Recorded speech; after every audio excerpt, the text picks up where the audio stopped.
Hello AP Environmental Science students. In today's screencast, we're going to go over Chapter 1, which is Environmental Problems, Their Causes and Sustainability. And this screencast will specifically look at Chapter 1.4. All today's notes are based off of Living in the Environment, the 16th edition by Miller and Spoolman. So Chapter 1.4 looks at what is pollution and what can we do about it.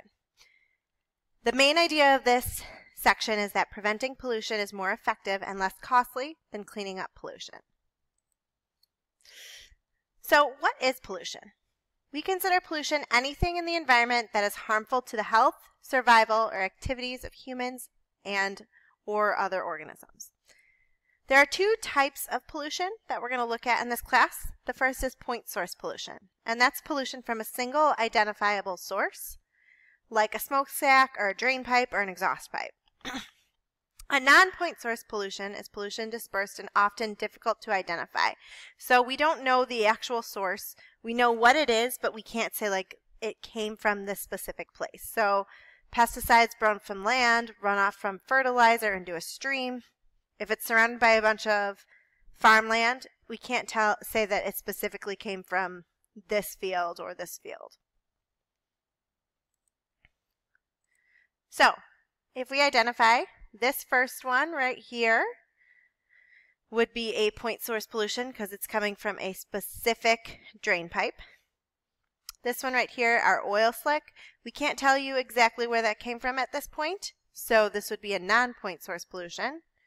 And here we have a smokestack, so again, point source. We can identify this is exactly where the pollution is coming from. We have biodegradable pollutants, which are harmful materials that can be broken down by natural processes. So things like newspapers, banana peels, food. And we have non-degradable pollutants, which are harmful materials that natural processes can't break down. Things like lead and arsenic. Pollutants have three unwanted effects. First, they disrupt or degrade life support systems. Second, they damage wildlife, human health, and property. And third, they create nuisances such as noise, odors, tastes, etc. So the two main questions we have to ask when we're talking about pollutants are, how can we clean it up?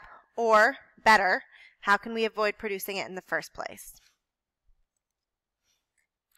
Pollution cleanup is also called output pollution control. And this is when we clean up or dilute the pollutant after it's been produced.